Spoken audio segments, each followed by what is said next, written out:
Hello dear students, in this video of motion we are going to discuss about an important concept of IGCSE, that is momentum.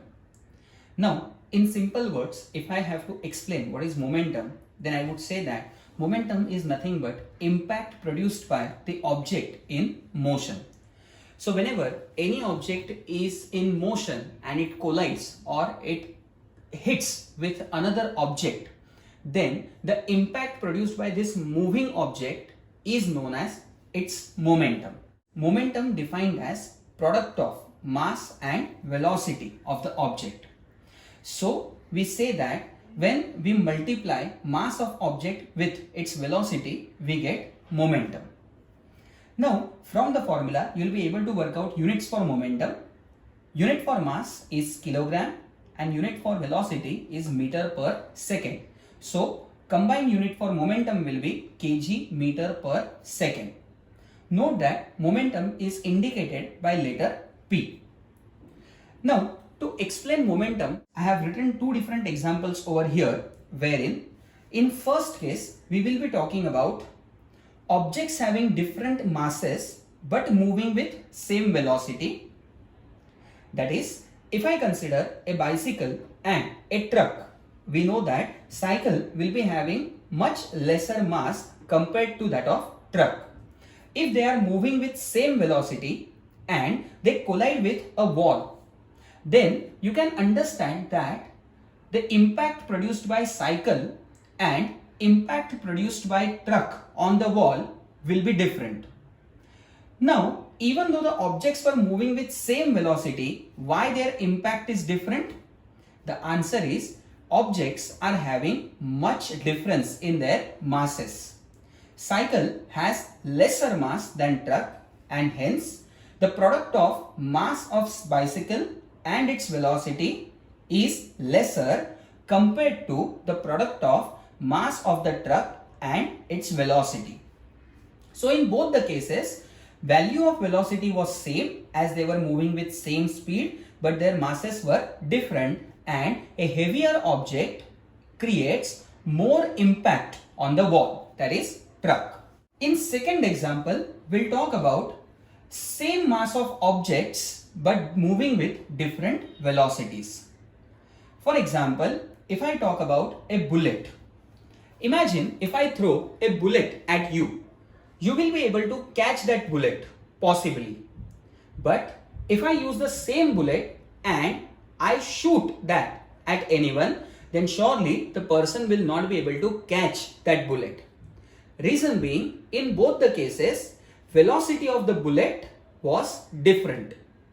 When I shoot the bullet, it achieves highest velocity and hence it produces greater impact compared to when the bullet was thrown at you. So in both the cases, masses of the bullets were same but their velocities were different. And as velocities were different, the impact produced by both of the bullets, the one which was thrown and the one which was shot, will be different. So in momentum, we understand that an object moving with certain velocity, it has some impact produced when it collides with another object, and that impact is known as momentum. Momentum is given by formula mass into velocity and its unit is kg meter per second.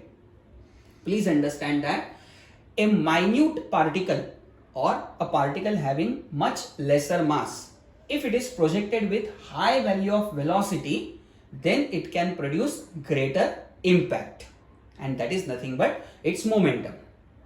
Now here we will be talking about change in momentum. You can see that we have considered two objects. One is having mass m1 and another object with mass m2. Both of these objects are having their initial velocities as u1 and u2. I hope you know that we indicate initial velocity with letter u and final velocity with letter v.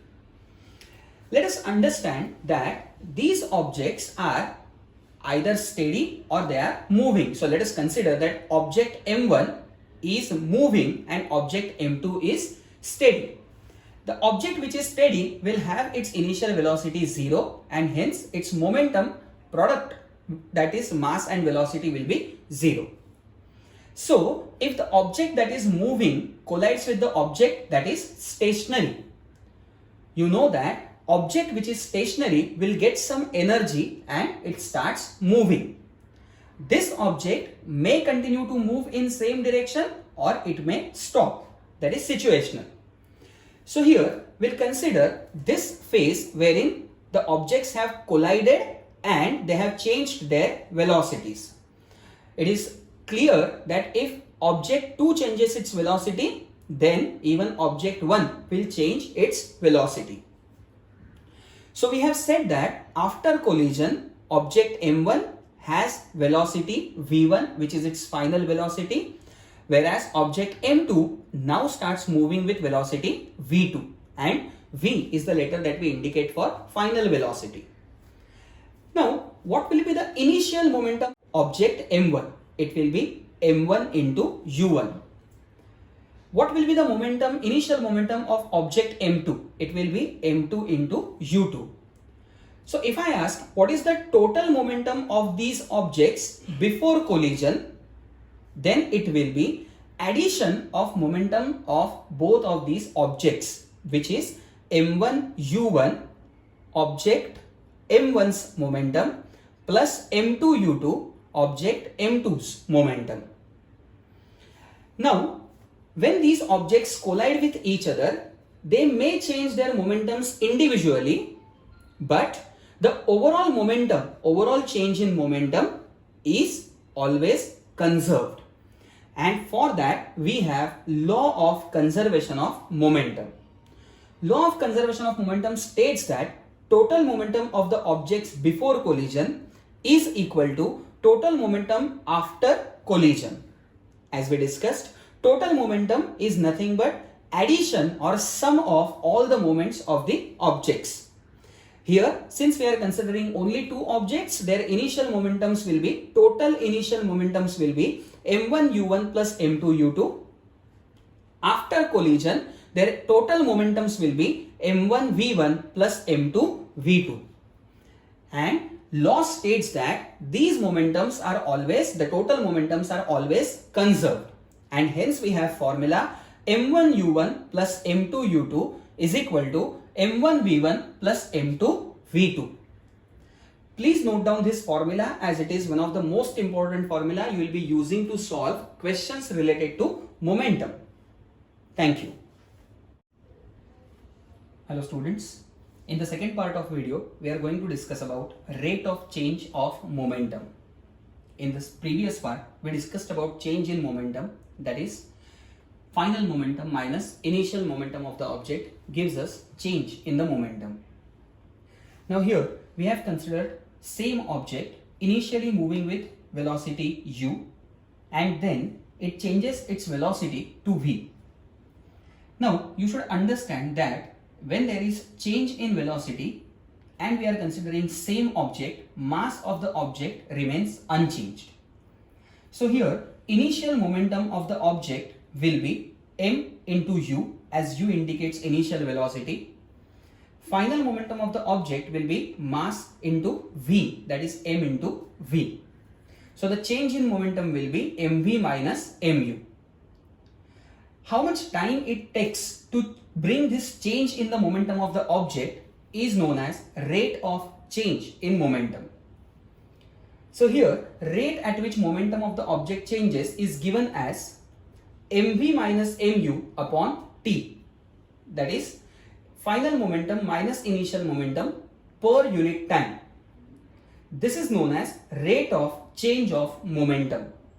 I'll again repeat, rate of change of momentum is nothing but change in momentum per unit time, mv minus mu upon t.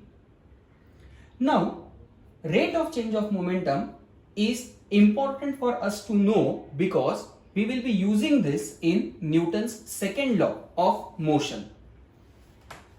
Here the statement for the law is rate of change in momentum is directly proportional to the force applied on the object. So mv minus mu upon t, that is rate of change in momentum, is directly proportional to force. You need to understand one thing here, that what this statement is trying to explain. If you can see the formula, there is only one thing changing in the formula, that is velocity of the object.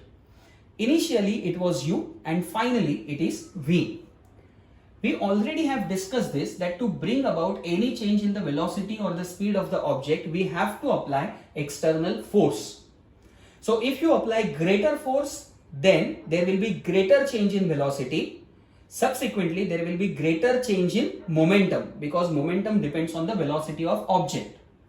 And so here we say that change in momentum per unit time depends on the force that we apply on the body. If you apply greater force on the body, there will be greater change in momentum. If you apply less force on the body, there will be less change in the momentum. From here, we derive an important formula, that is resultant force equals to change in momentum, that's mv minus mu upon time. You will be using this formula in many questions associated with momentum in your IGCSE, and hence you have to note down this formula and pay attention to this, that how we have reached to this formula. Also note that here, though we are using the word resultant in your paper, there will be alternative words used for this force. They may ask you how much is the resultant force, they may ask you how much is average force, net force, but for all these questions, the formula remains same, that is change in momentum per unit time. In this video, we have understood what is momentum. Momentum is the product of mass and velocity of the object. We also discussed about change in momentum, that is final momentum minus initial momentum of the object. Then we discussed about law of conservation of momentum, wherein we said that total momentum before collision is equal to total momentum after collision. Then we discussed about rate of change in momentum, that is change in momentum per unit time, mv minus mu upon t. And lastly, we discussed about Newton's second law of motion, which states that rate of change in momentum is directly dependent on force that you apply on the body. And so we reached to an important formula, resultant force equals to change in momentum per unit time, that is F equals to mv minus mu upon t. Thank you.